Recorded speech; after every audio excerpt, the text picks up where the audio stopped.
Hi, this is Gary with MACMOST.com. Let's talk about what to do when somebody sends you a Microsoft Word document, but you don't have Microsoft Word.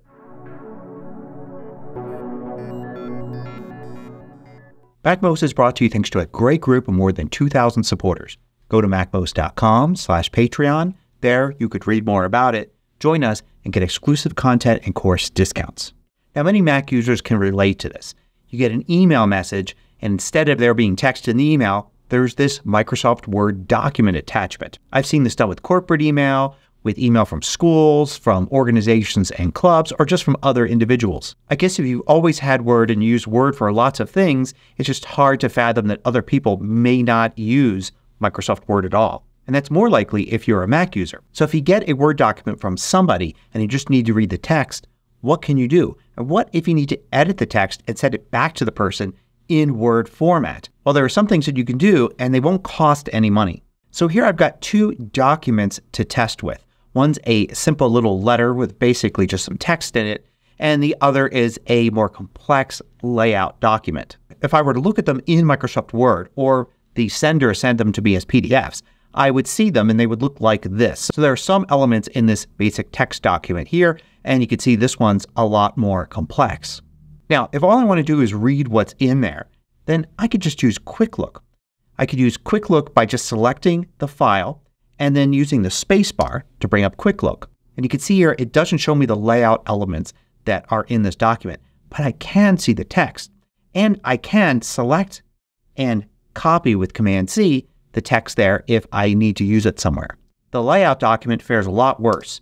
This is what it looks like here. So you can see it does actually include everything, but it's all jumbled around. But I could still select some text if that's all I need and copy it. Or maybe all I needed to do was just see what this document was, and now I can respond to the person's email. And you can use Quick Look in the Mail app as well. So say if you've gotten these two documents as email attachments, you could select one, press the space bar, select the other, press the space bar, and quickly view what's in there like that. Now, another way to do it is to use TextEdit on your Mac.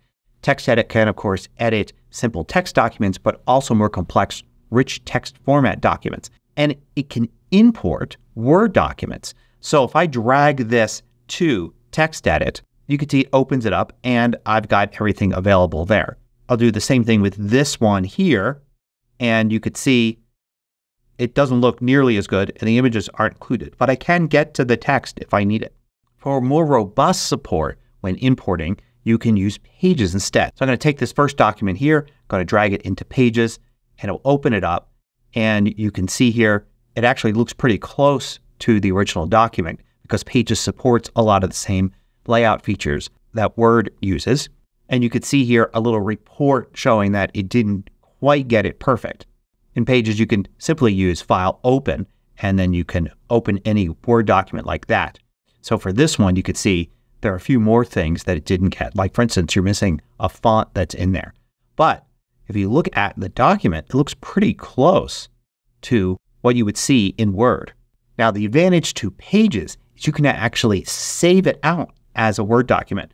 So if you needed to make changes to it, you can go to File, and you don't use Save, but instead use Export To and select Word. And now you can export it out as a Word document. Now, of course, any elements that you lost in translation between Word and Pages won't be there in the new version of the document. But if you don't need precision, it'll work well enough to edit somebody else's Word document and then get it back to them in the format that they want. Now, there's another option, and that is to use Microsoft Word, except that Microsoft Word costs money. You have to get a subscription to use it or purchase a standalone version of it. But at the beginning of this video, I said you can do all this for free. Well, what I'm talking about is using Word without paying for it.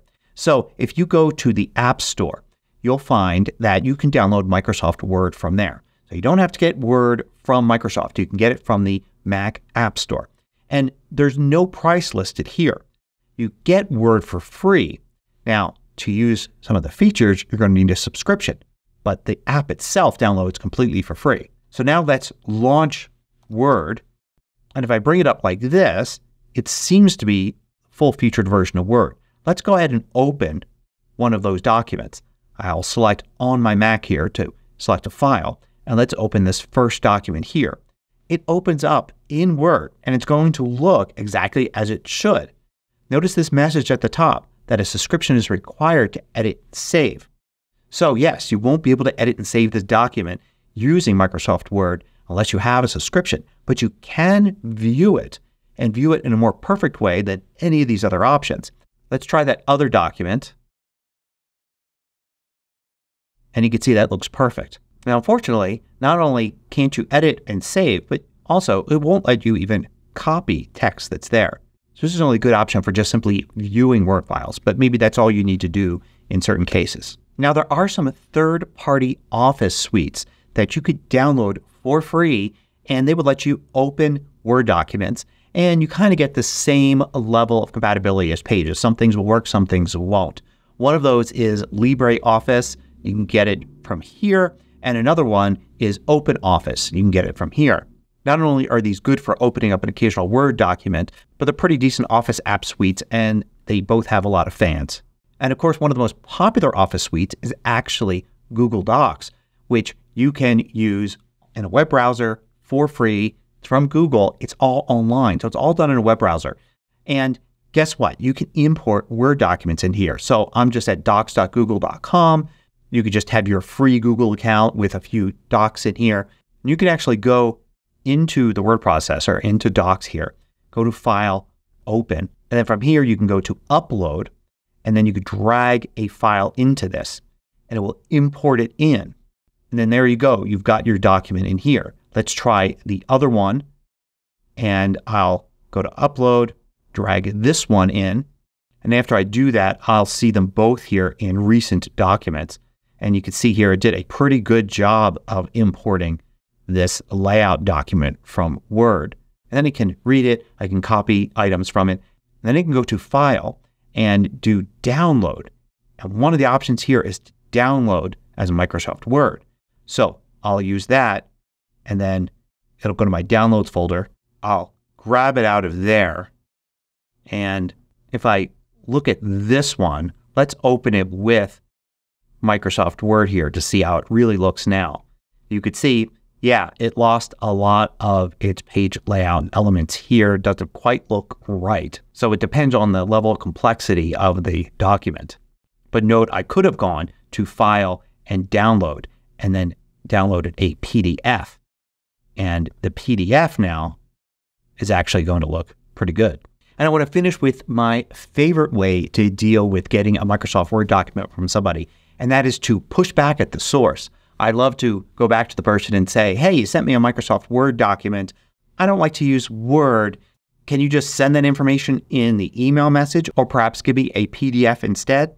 I always worry that while I know all these different methods for handling a Word document, that other people that this person is sending Word documents to may not know how to handle it. And so it's probably best that they think about it a little bit more before just sending a Word document to anybody. Hope you found this useful. Thanks for watching. If you liked this video, click the thumbs up button below to let me know. I publish new tutorials each weekday. Hit the subscribe button so you don't miss out.